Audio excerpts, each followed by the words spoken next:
So the focus this morning is, of course, people knew that he would contest, and he's launched his campaign, but the focus this morning is the promise to deal with Article 71.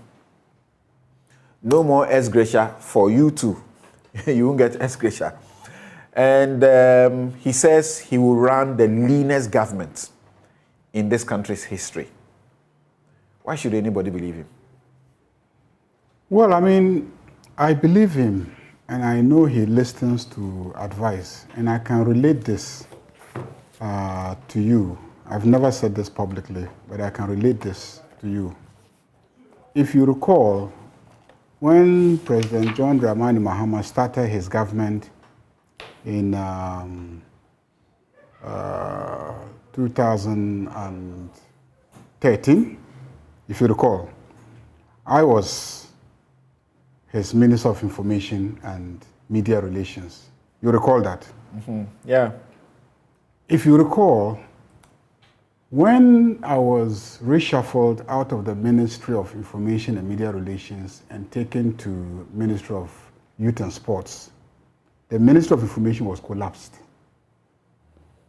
okay, and merged with Ministry of Communication in order to reduce the number of ministries. It was based on my personal advice to him that I didn't think that we should have an independent, separate Ministry of Information and Media Relations, and that you could effectively fuse the work of the Ministry of Information and the Ministry of Communication and still achieve, the same or even better results. And he listened to that advice. So if you recall, he collapsed the Ministry of Information and Media Relations. And I think until we left office, we didn't have a separate Ministry of Information. It was Minister of Communication. And the deputies who were with me at the Minister of Information were sent to Minister of Communication to handle the media relations work. So this is somebody that I know at a very personal level that he believes in those issues and he understands that it is possible to collapse ministries and merge them and restructure government in such a way that you could run the country with a leaner government. So I can identify with his promise that yes, I think we can run the country with. Do you have an idea what he means by a lean government? President Akufo-Addo, seemed to have suggested something, and when he came in, a lean government meant 126 ministers. Well, he is specific. He says a lean government says the leanest government. Yes, the leanest government shouldn't exceed 60 ministers, and that's what John Mahama has said. It shouldn't exceed 60 ministers. He has given a specific figure. It could actually be less. If you ask me, I can tell you that I believe that you could run this country with far, far less number of ministers. I personally believe that you could run this country because I tell people that over the years, our governance arrangement has been reconfigured.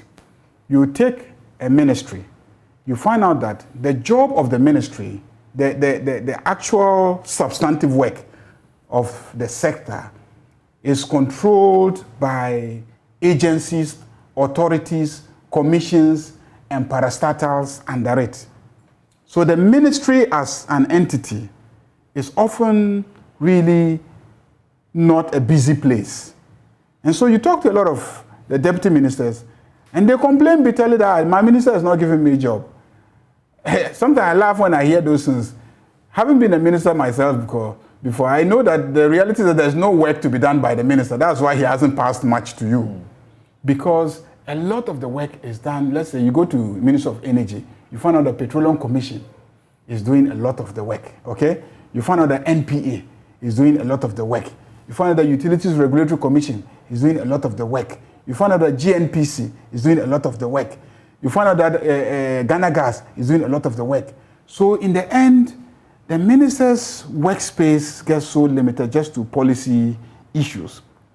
And so you can run this country with far less ministers than we presently have. So the question is, he had the opportunity.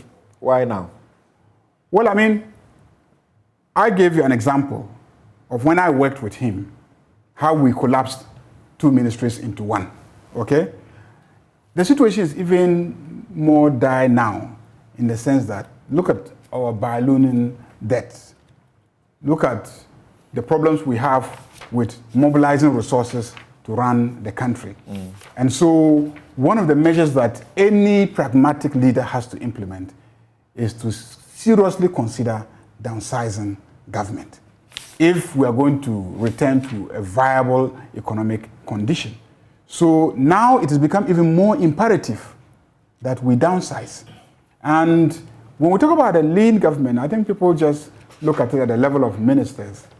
Even the agencies, the parastatals, you find out that these days you have one CEO and you have 4 or 5 deputy CEOs, all drawing conditions of service that are not that much different from the conditions of service of the CEO. So you virtually multiplied CEO positions. And then you have ministers who have special assistants, and etc. And after that they have public relations officers who are different from the public relations officer of the main ministry that they are serving. And then we've gone to replicate, several development authorities who are just a further superimposition on existing regional coordinating councils and existing district assemblies. And the last time we're even vetting the minister designate for Minister of State at the Minister of Local Government, we probed into even the local government sector. And we found out that even at the district assemblies, you find, so many directors just below the coordinating director. Many of them sometimes without any work to do, any proper designation. So the ballooning of the size of government at the local level, government level, the decentralized district assembly, municipal, metropolitan assembly level, the regional coordinating council level, and then the duplication of institutions at that level with development authorities. Then at the national level, the ballooning of the sizes of the parastatals and commissions and etc. Let's say that's an executive decision, so he may be able to do that. Yes. He may be able to do that. Yes. But what happens to this promise about ex gratia Article 71? Well, let me say that that's actually easy to do. Really? Yes, very easy to do. First, you only need to amend the legislation, the constitution, in order maybe to take out categories.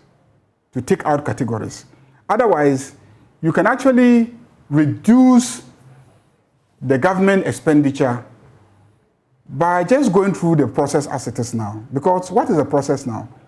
The process is that the president should set up a committee, and that committee should determine the emoluments of the president and his ministers and members of the executive and give it to the legislature to approve.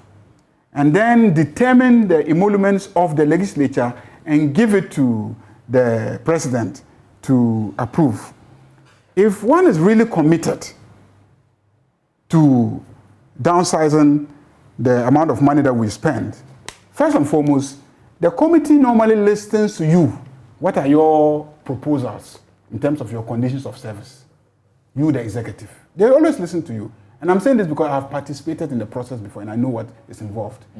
So if you go and say, look, we want to take less, the commission will not force you that you should take more. They will accept your less. It is that less that they will forward to the parliamentarians to consider.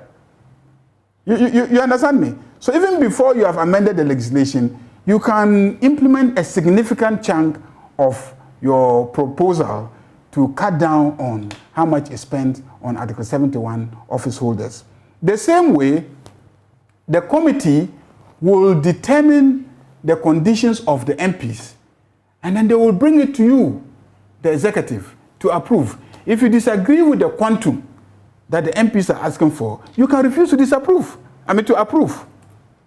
Are you getting the situation? And then, again, you will have had the effect of reducing what should go to the legislature. In any case, you have, very often you have about half of the members of the legislature being your own party members, or even if it's not half, but a significant number. You can use them to push within the legislature so that they don't, hike their demands in terms of their conditions of service. So what the committee will ultimately bring to you will be a moderated figure.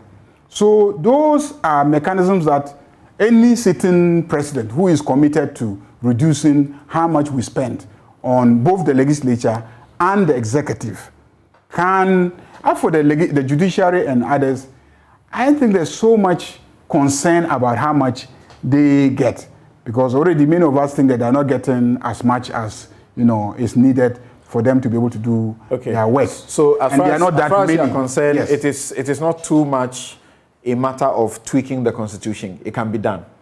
If you have to tweak the constitution, because Article 71, when you listen to him carefully, Article 71 is under entrenched provision. Yes. When you listen to him carefully, you need to go through a referendum to amend it. Yes. When you listen to him carefully, he spoke about tweaking Article 71 in relation to rationalizing the categories. I get the point. Because Article 71 loads a lot of institutions and bodies. All right. So he talks about amending Article 71 in relation to rationalizing the categories. So if you want to take out some categories and say, look, these ones don't really need to. For instance, I don't think that you should have I won't mention names now. I just want to be careful. But there are some people, like, you see, when it comes to the executive and the legislature, they have a very limited mandate.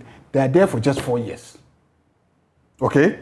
So determining what should be his contract for the 4 years becomes a little more tricky. But let's say a judge, he's there for the entire period of 60 up to 65, and then in some cases 70 and 75, depending on the level at which you retire. So it's a longer term, contract. So there should be probably some dynamics that inform how you determine their remuneration. But you lump all of them into the category of a member of parliament, yes, and let me come to you, a member of the executive who have just a 4-year mandate. So that's where he talks about amending the constitution to rationalize. So let me come to you, Sylvester. As you understand,